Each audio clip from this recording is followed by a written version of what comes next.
So there's probably going to be deals out there that you're going to take a look at, and they're not Bitcoin companies. They're not using Bitcoin. You're going to recognize that if they were, that could turbocharge or change their business.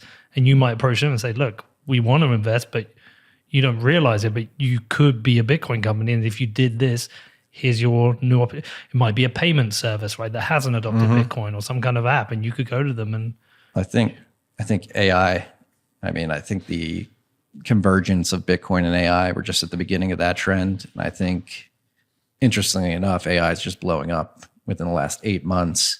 And Bitcoin, particularly over the Lightning Network, we were talking about this earlier. We both had Balaji on recently. One of Balaji's first ideas in the Bitcoin space when he was at 21Co was the idea of the machine payable web back in 2015, 2016. And back then, Lightning didn't exist. And so the machine payable web didn't materialize, not only because Lightning didn't exist, but there wasn't really a lot of infrastructure that could plug Bitcoin in. But now, fast forward 8 years, not only does Lightning exist, it's matured to a point where there's robust infrastructure, development kits, and an industry built around the second layer protocol that it can actually provide utility to an industry like AI. So like AI can benefit from Bitcoin over the Lightning Network with gated API calls that really solve a lot of the problems that these AI companies have. And they're particularly capital intensive due to all the energy that they use as well with GPUs, which is interesting that they haven't been called out for that yet. But if you can prevent chargeback risk over by settling these API calls over the Lightning Network, that's a massive increase in the margin for them. Okay, talk me through that. What's actually happening there? So when API calls over the Lightning Network, how does that work? What's going on?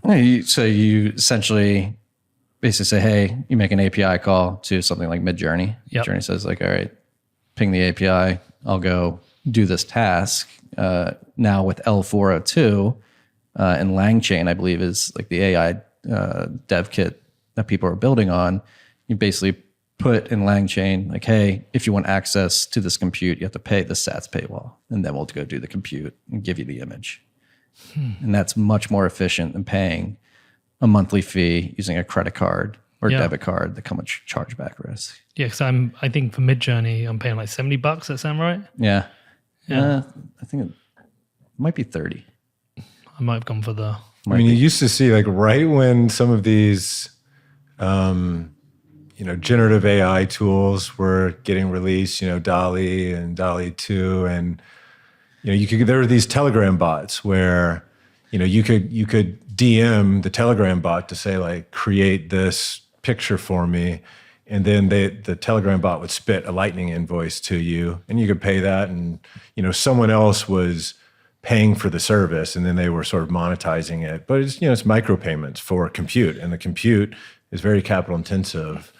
And with the Lightning Network, now you can sort of create these new models, which are pretty interesting. Obviously, it's very early to see where this is all going to go, and even talking about how AI is exciting, I feel weird talking about it because like that's the hot new narrative, and like all the DeFi bros and the crypto people, you don't hear about Web3 anymore. You now hear about AI, and so we have to be careful with that. But I think it's we noticed a while ago that like there's something happening in this like AI ecosystem, and we started following some of the like the key figureheads in that space, at least on social media, some of the like real innovators that are building some of these either these applications or tools or companies. And it felt like the way that they were talking about what was now going to be possible and all the activity that was happening in their ecosystem, it felt very similar to like this echo chamber that we're all in with Bitcoin. But it felt like the people in Bitcoin weren't necessarily like it wasn't a narrative that people were following. It was sort of like siloed, like everyone's getting excited about AI in the AI space. This was a while back, and everyone in Bitcoin's not really paying attention to AI.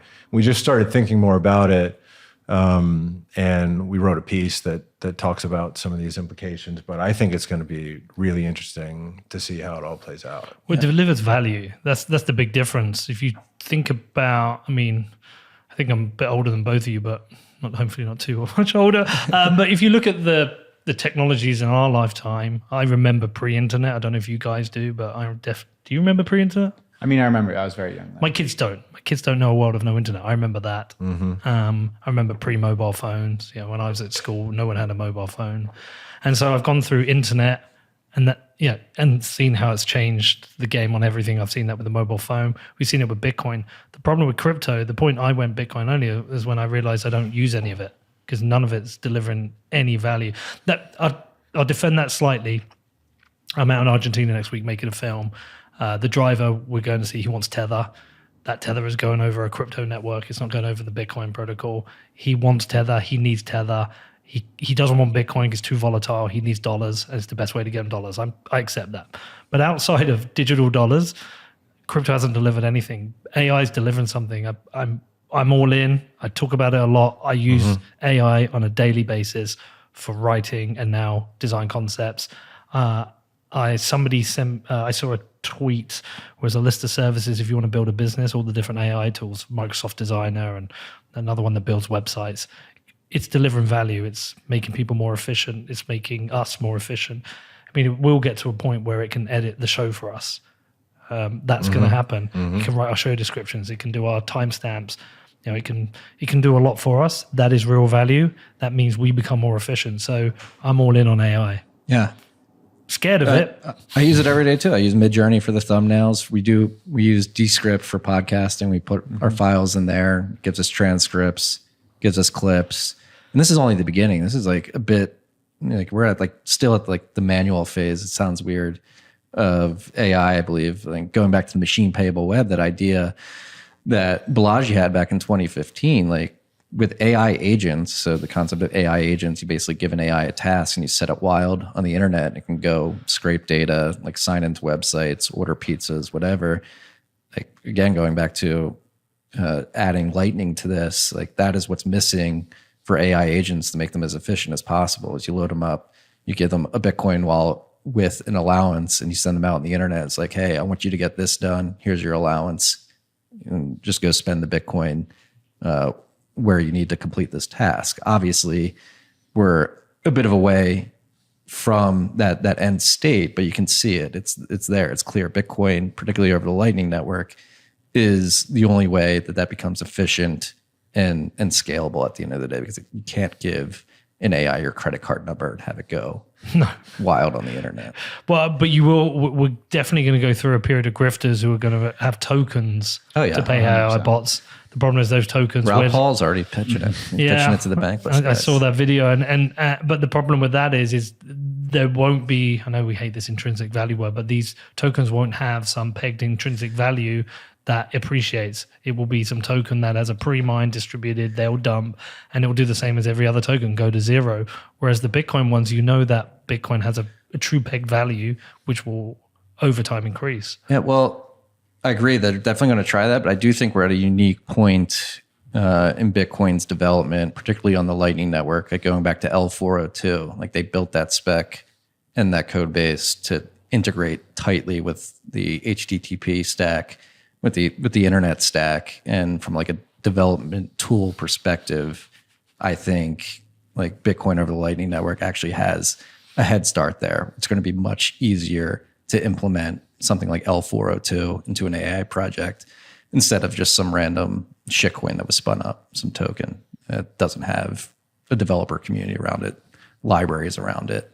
Again, going back to low time preference, like the Lightning community has been building out these primitives for the last 5-6 years now. And we're finally getting to the point of maturation where developers outside of Bitcoin can begin to plug into that. I think, we talk about a lot, like how long will we have these cycles where tokens like blow up and then explode? Like I think this is a bit contrarian in the space. Matt always yells at me.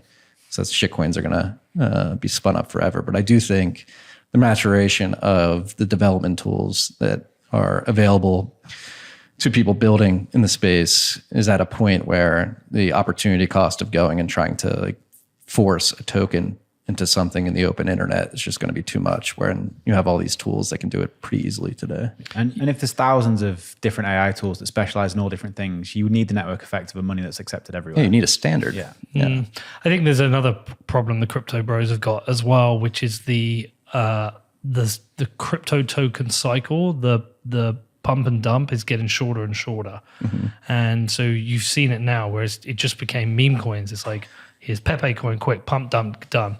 And so it's previously in a previous cycle you could be convinced like, oh, they've invented some new idea, this token's useful, you could hold it for a few months, it can go up in value. The cycle's so short now, so many people have got wrecked.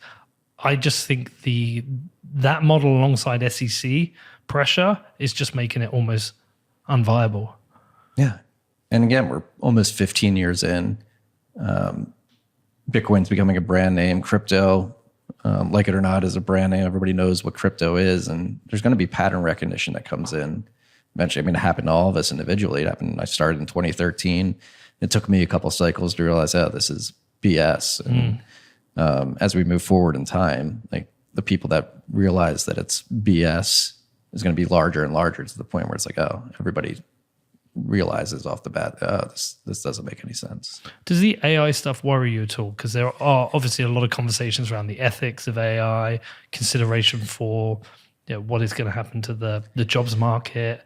The two things on my mind is, firstly, my daughter's 13. We've got your boy here. Am I right to mention that? Whatever he's learning at school, it's going to, the jobs market in 12, 15 years is going to be very different. Like, I don't think we can imagine what it's going to be like. So I worry about, I think about that. I think about hopefully AI doesn't find CRISPR and decide to fuck around with us. But I also think about just the massive change to the jobs market. We had Jeff Frost in LA. We're talking about medical use of AI, and they said they're already using it for radiology exams, and they're good. They're not there yet, but you'll get to the point where AI will be doing all the consultancy work for radiology, and so you can see a wave of jobs being lost now. With efficiency, there's two theses, right? One thesis is that this is going to lead us towards a more productive, happier society, and there's a thesis that it's going to concentrate wealth into smaller and smaller hands. You as an investor, you as well, Marty, I'd be interested in what you both think of that. Yeah, I try to be optimistic about it. For sure, significant disruption, right? Like, how does that, you have to think about that as an investor of where can businesses be disrupted, but these are very powerful tools that businesses can use, individuals, kids can use. I mean, with mine, we found some pretty cool tutoring things that are AI-enabled tutoring, with math, and my son's loving that. Dude, my daughter said they had a chat at school. The teachers sit them down and say they cannot use AI at school. It's banned as a tool for doing their homework. And I turned around to my daughter and I said, if you want to use AI, you can use AI. If that's going to make you more productive and get your homework done quicker so you can do other things, great. But my rules are as follows. You cannot use it for solving math problems, because you need to learn the math. Your brain needs to be trained. I think a lot of math is about actually training your brain more than learning how to answer the results. And also for English, you have to learn to read and write well. But if you've got to find something in history, you've got to put together an essay. I'm using it for work now, so you go ahead. So I've given her permission to break the rules. Yeah. But, job displacement, people were worried about that when the computers were coming out. And there's always doomsdayers, but humans have found ways to reinvent themselves. I think that we will again. I mean, the really doomsday threat model that people are scared about of eliminating humanity. I mean, we sort of alluded to that in the piece that we wrote on Bitcoin and AI, is that, well, maybe one way to think about it is that sort of Bitcoin is the limiting factor on AI. And, in this world of, digital infinity, where, you just infinite computing power, what serves as the throttle or the bottleneck? It's like Bitcoin's absolute scarcity. So there's, I think, reason for hope in that regard. But from an investor standpoint, no doubt, I think there's going to cause a massive disruption in value to legacy players that don't figure out how to leverage the technology. And there's massive opportunity for those that do, which is why we're very excited about, the company we mentioned earlier with StatMuse, because they're doing some really interesting things. And just like what you've seen in leveraging it in your life, you can do so much more with less, and you can build companies with, much less resources. And what does that mean? It probably means you can get to profitability much sooner, which is a big thing a theme that we think about at 1031 as well. How can you invest in businesses that can become SATs flowing businesses? And old world, we talk about a lot, the old world of, fiat, VC, and growth at all cost. You got to throw that out the window and now start thinking about actually sustainable business models. And AI is going to be a big tool that we think most of our companies are going to be using. Yeah. And I don't buy into the doomerism over AI at all. I'm very optimistic about it. And Have you not watched Terminator 3? no, but I did recently watch Terminator 2, and You've never seen it? I have seen Terminator 3, yeah. but I can't remember exactly what goes on in Terminator 3. Terminator 2, though, at the end, it's sort of an optimistic note on AI. But broadly speaking, not You need to talking see about Terminator 3.